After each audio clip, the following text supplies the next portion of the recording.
1.45 seconds, the time until your dodge expires.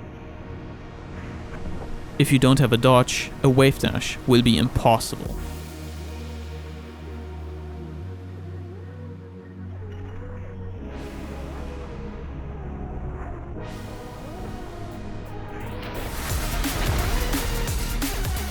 This trick has the potential to change a third of your landings.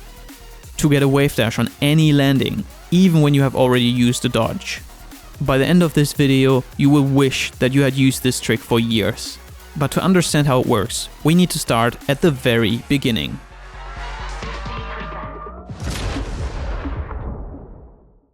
At the beginning, there was nothing, until Psyonix created the cars and physics. When the car landed, it wasn't very smooth, so they added a suspension. The suspension did its desired effect, but it also left open a loophole that we can abuse now. The concept is actually really simple. You tilt the car forwards so you land on the front wheels first. As soon as the back wheels touch the ground, you do a very short jump tap. Technically you're on the ground, so the jump gives you upwards velocity. But here's the catch.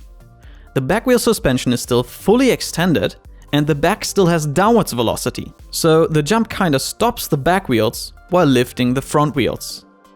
This allows you to get a Wavedash as the wheels come back to the ground. This trick is actually how a rather commonly known mechanic works. The Sonic Flip. The Sonic Flip is just a front flip with a Wavedash on the landing after.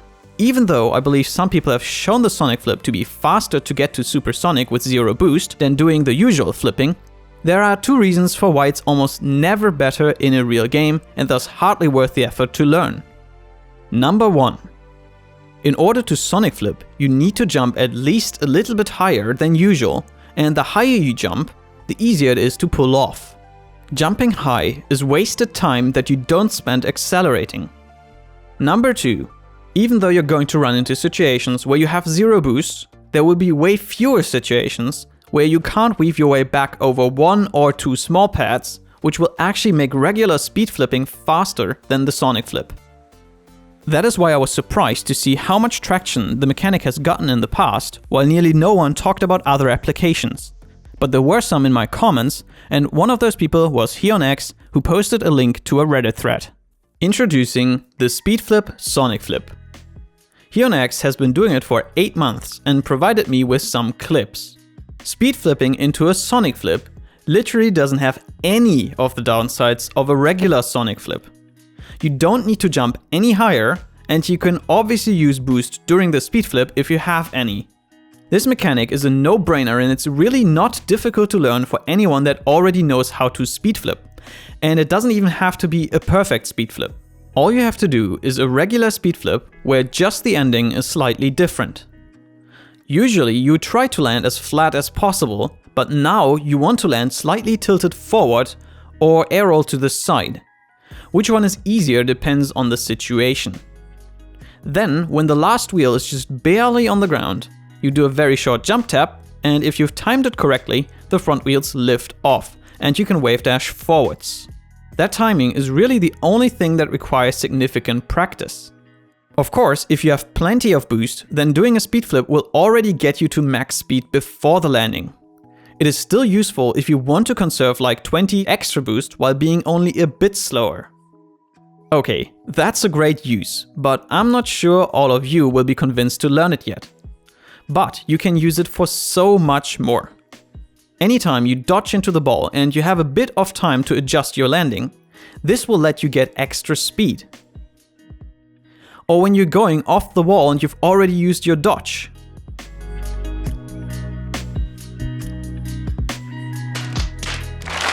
Or even after kickoff. So I actually get a slight speed advantage here, but I'm gonna stay with this clip because even though I failed to score here because of my inability to finish open nets, I am actually gonna use the mechanic again. So I could have used it here, but I am taking a wide rotation anyway, so it does not really matter. On this landing, it gives me a tiny speed advantage again, and when I first scored this, I thought this might have not been possible without the landing Wavedash.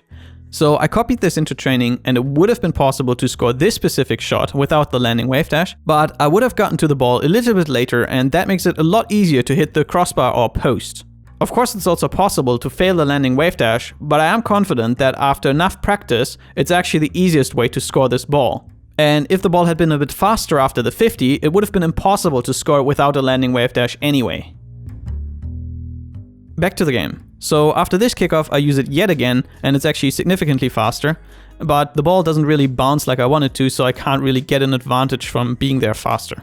So I fail here, and I use another landing wave dash to get back a bit quicker. I missed the small boost pad, but that doesn't really have anything to do with the mechanic. Ultimately, I used the mechanic 4 times in 30 seconds, and in all those situations, it was a slight advantage. We've covered a lot of the uses now, but surely there has to be some downside. Well, of course there's always a chance to mess it up. Though I'm certain that most uses are possible to get to a 99.9% success rate with practice. It does seem a little more difficult when you fall from really far up, so that may be one of the situations where it could be too risky for the gain. There's one most important downside we have yet to discuss. While you do a wheelie, the car's engine doesn't accelerate you as it would when you have all 4 wheels on the ground. Thus, you lose a bit of speed there, and that needs to be made up for by the dodge. Well, does it? First, we need to discuss the way the car's engine works. Rocket League uses a pretty simple idea to regulate the engine's power. At standstill, the engine will accelerate you by 58 km per hour a second, and that linearly decreases until you are at 50 km per hour, where the engine will cease to add any speed.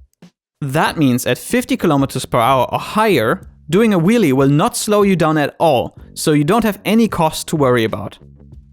For the speeds below, I ran a little napkin simulation to determine how long the delay until the dodge should be at most, so the wave dash is actually worth it.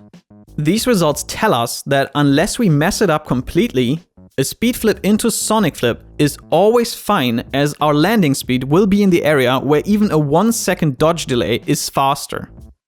If you land with no forward velocity and no boost, you need to dodge within 0.3 seconds. This is not that easy, especially when falling from a high point like I mentioned earlier. I've looked at a lot of my clips, and most of the time the delay is in the 0.3 to 0.4 seconds area and almost always below 0.5 seconds. If this isn't easily improvable with a different angle, which I'm unsure of at this point, then a landing wave dash won't let you cover more distance from standstill. It can still be worth it as a surprise because of the abrupt speed change. If you use boost after the landing, the timing isn't quite as tight as indicated by the red line, and you're also almost never gonna have 0 forward velocity. Thus with boost, it's nearly always better.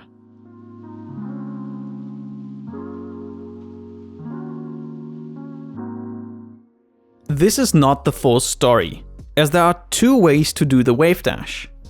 So far I've always shown the versions where the wheels go up and then I do the wave dash on the way down.